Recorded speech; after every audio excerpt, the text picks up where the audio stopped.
Good day mga idol. Papunta tayo ngayon ng Norsagaray, Bulacan para mag-camping sa Corner Woods. Nandito na tayo ngayon sa Skyway para mabilis ang biyahe.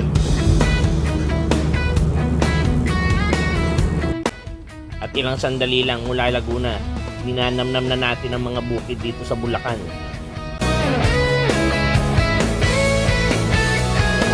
Ganda ng bukid.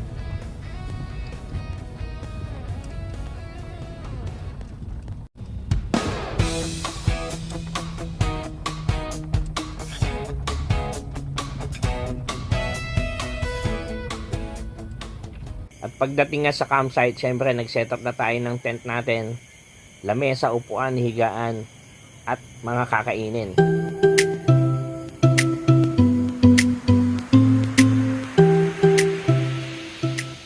Kasama ko nga pala yung dalawang anak ko, si Gab at si Ivan.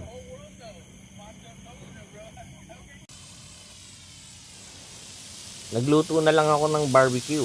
Ay, nag-ihaw pala. At siguro dahil masarap ang amoy, may dumayong isang bisita, taga Corner Woods. Siyempre, inabutan ko ng konting barbecue. At nasarapan naman siya. Siyempre, nabusog din. Tara, kain tayo. Amoy nyo ba hanggang dyan? Ang bango.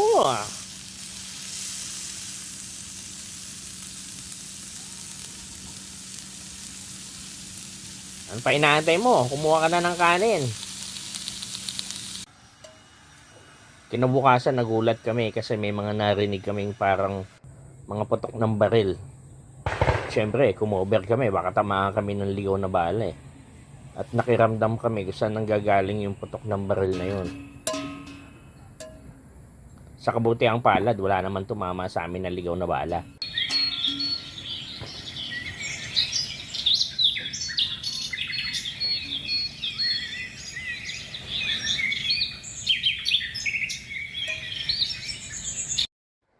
Shoutout nga pala sa mga nakasabay kong mag-camp at katabi ko sa campsite.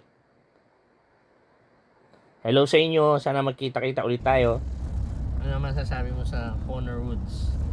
Very good and very safe. Babalikan? Yeah.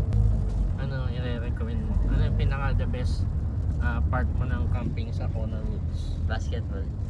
Oo nga pala eh, may ring nga pala doon. Magsasama ka ba ng friends? Yeah. Sa susunod? Yeah. Malayo ba sa atin? No. Babalikan talaga? Yeah. Kailan babalik? Ngayon. Okay na. Ito nga pala yung naging setup namin. Ito naman yung setup ng anak ko.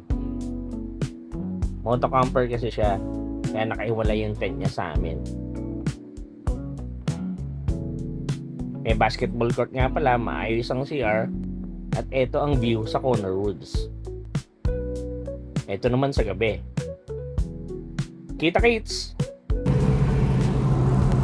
At masaya na nga kaming umuwi sa Laguna ng aking anak. Salamat!